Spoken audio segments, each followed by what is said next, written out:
Dans cette guerre qui fait rage en Ukraine, nos envoyés spéciaux sont allés à la rencontre de ces hommes et de ces femmes qui font tout pour sauver leur vie.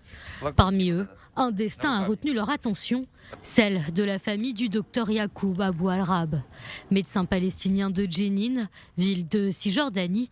Depuis quelques années, Yacoub et les siens vivent à Kiev. Face aux bombardements, ils ont été contraints de fuir la ville.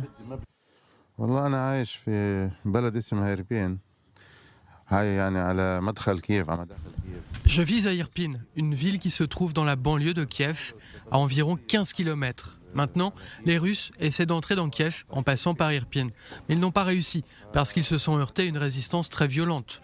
Il y a eu des combats dans la ville. Et pendant ce temps, nous étions enterrés chez nous. Nous avions peur de sortir. Nous avons fait des allers-retours incessants entre la maison et les abris. Parfois, on devait rester à la maison. Nous n'avons pas eu la possibilité de nous enfuir jusqu'à maintenant.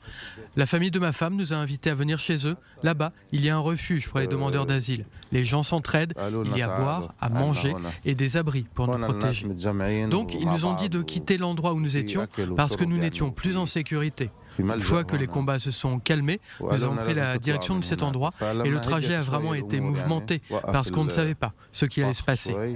Nous étions en voiture, je conduisais avec ma femme et mes enfants, on entendait les bruits des coups de feu dehors, je n'osais pas conduire trop vite. Nous avons dû passer par 5 postes de contrôle de l'armée ukrainienne.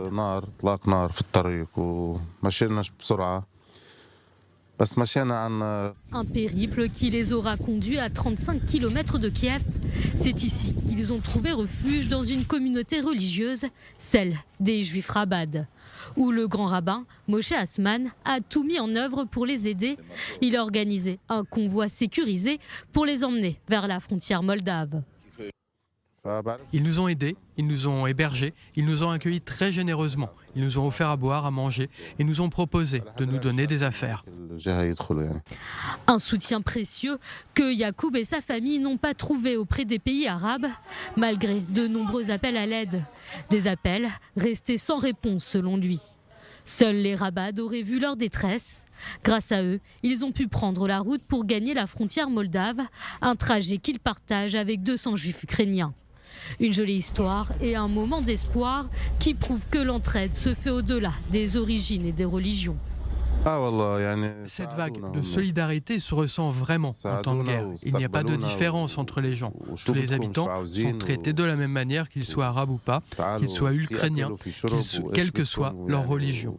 Il n'y a pas de différence de traitement. Les gens sont unis dans cette situation parce qu'ils ont besoin de s'entraider les uns les autres pour survivre. Il y a des femmes, des enfants qui ont été chassés de chez eux brutalement, des civils qui se sont retrouvés sans domicile en un rien de temps. Ce genre de situation appelle automatiquement une unité humanitaire. Nous nous en remettons à la grâce de Dieu, peut-être en Pologne s'il y a des moyens de communication, ou alors en Roumanie.